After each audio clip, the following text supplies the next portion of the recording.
Hai teman-teman, di video ini kami akan membahas dua konsep penting dalam fisika gelombang, yaitu superposisi gelombang dan interferensi cahaya.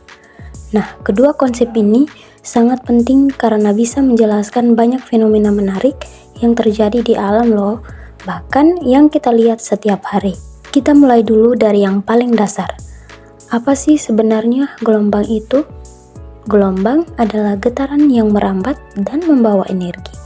Contohnya, bisa kita lihat pada gelombang air, gelombang suara, bahkan gelombang cahaya. Ketika dua atau lebih gelombang bertemu satu tempat dan waktu yang sama, mereka akan berinteraksi. Proses inilah yang disebut superposisi gelombang. Artinya, simpangan total di titik pertemuan adalah hasil penjumlahan dari simpangan masing-masing gelombang. Kalau dua gelombang datang bersamaan dan saling memperkuat, itu disebut interferensi konduktif. Tapi kalau saling melemahkan atau bahkan saling menghilangkan, itu disebut interferensi destruktif. Prinsip ini berlaku untuk semua jenis gelombang, termasuk cahaya, dan akan menjadi dasar pembahasan kita selanjutnya. Saat dua gelombang dengan frekuensi yang sama dan amplitudo yang sama bertemu, hasil superposisinya bisa sangat teratur. Kalau kedua gelombang itu datang dalam fase yang sama, misalnya puncak bertemu puncak, lembah bertemu lembah, hasilnya akan membentuk gelombang baru dengan amplitudo lebih besar. Ini disebut dengan interferensi konstruktif. Tapi, kalau keduanya berlawan fase, misalnya puncak bertemu lembah, maka mereka akan saling mengurangi, bahkan bisa saling meniadakan. Ini disebut interferensi destruktif. Fenomena ini kita lihat dalam kehidupan sehari-hari, misalnya pada suara. Kalau dua nada dengan frekuensi sama diputar bersamaan, kita bisa mendengar nada yang lebih keras atau bahkan ada bagian yang hilang. Suara itu adalah efek dari superposisi. Perlu diingat bahwa cahaya itu bersifat gelombang, jadi dia juga mengalami superposisi.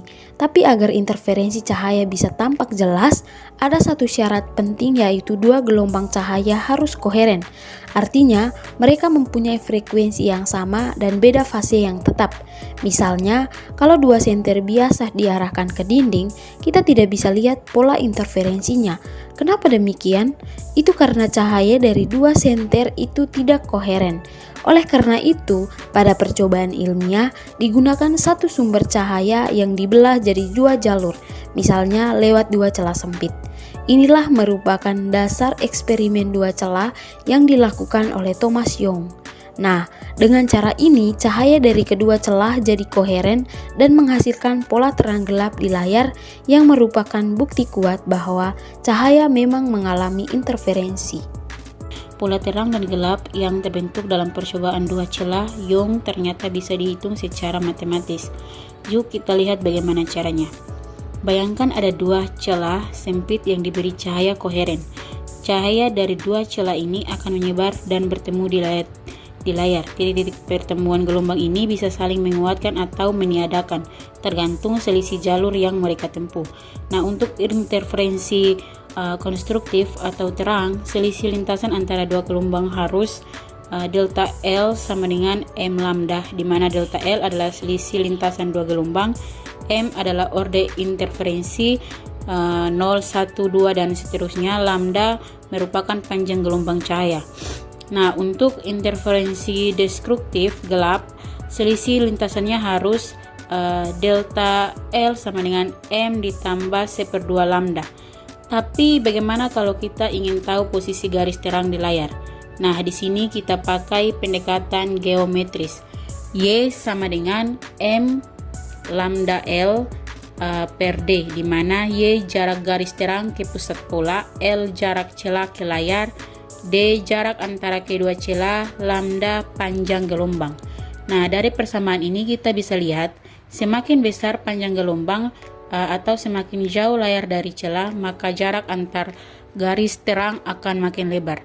Jadi, lewat rumus ini kita bisa memprediksi pola interferensi cahaya dengan akurat. Selanjutnya, aplikasi interferensi. Interferensi cahaya tidak hanya terjadi di laboratorium. Kita bisa menemukannya di sekitar kita, seperti pada yang pertama, gelombang sabun atau minyak di atas air, merupakan warna-warni indah yang muncul disebabkan oleh interferensi cahaya pada lapisan tipis. Yang kedua, ada CD dan DVD, merupakan tampilan pelangi saat terkena cahaya, adalah efek interferensi dari struktur mikroskopis di permukaannya. Yang ketiga ada interferometer, merupakan alat ilmiah yang menggunakan prinsip interferensi untuk mengukur jarak sangat kecil dengan ketelitian tinggi. Bahkan digunakan dalam deteksi gelombang gravitasi seperti di proyek LIGO. Yang keempat ada anti-reflection coating, merupakan lapisan tipis di lensa kacamata atau kamera yang dibuat agar cahaya tertentu saling meniadakan, sehingga pantulan bisa dikurangi. Nah, dari semua pembahasan tadi, bisa kita simpulkan bahwa superposisi gelombang adalah dasar terbentuknya fenomena interferensi. Dan interferensi cahaya terjadi saat dua gelombang koheren saling berinteraksi. Pola terang dan gelap bisa dihitung dengan rumus yang melibatkan panjang gelombang, jarak celah, dan jarak ke layar. Dan yang paling penting, konsep ini sangat berguna di dunia nyata, dari teknologi optik hingga riset ilmiah modern.